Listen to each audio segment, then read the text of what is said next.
சிறகடிக்க ஆசை சீரியல் இன்னைக்கான எபிசோடில் அருணோட அம்மா வந்து இறந்துருப்பாங்க. அதனால் முத்து வந்து கடைசியாக அவங்க முகத்தை பார்த்துட்டு போகலாம் அப்படின்னு சொல்லி வந்திருப்பாங்க.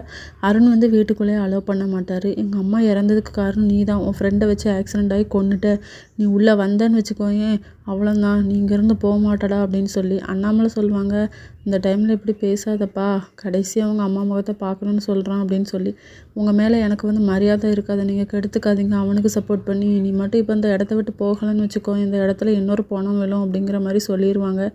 சீதா கூட சொல்ல தான் செய்வாங்க, மாமாவை உள்ளே அலோவ் பண்ணுங்களேன் அப்படின்னு சொல்லி. ஆனால் அவர் வந்து கேட்க மாட்டாங்காரு.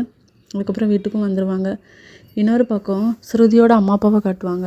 ஸ்ருதியோட அப்பா தான் ரவுடி பசங்களுக்கு வந்து பணத்தை கொடுத்து அவள் ஹோட்டலையும் காலையும் அடித்து உடச்சிருப்பாங்க.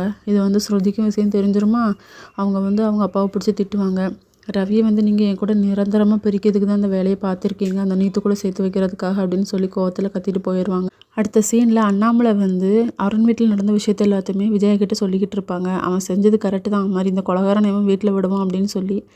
அப்போ ஸ்ருதி வந்து கால் பண்ணுவாங்க, இதுக்கு காரணம் எங்கள் அப்பா தான், நீத்துவோட ஹோட்டல் அடித்து உடச்சது, அவள் காலை அடைச்சி உடச்சது எல்லாமே எங்கள் அப்பா தான் அப்படின்னு சொல்லிட்டு அந்த விஷயத்தையும் அண்ணாமலை கிட்ட சொல்லிடுவாங்க மீனா. இன்னொரு பக்கம் செல்வத்தோட ஒய்ஃப் வருவாங்க, என் புருஷனை 15 நாள் போலீஸ் ஸ்டேஷனில் பிடிச்சி போட்டாங்க, நீங்கள் தான் எப்படியாவது வெளியே எடுக்கணும் அப்படின்னு சொல்லிட்டு கெஞ்சி கேட்டு போவாங்க முத்துக்கிட்ட. அவர் நான் பார்த்துக்கிறேங்கிற மாதிரி சொல்லுவார். இதோட இன்றைக்கான எபிசோட் முடியுது.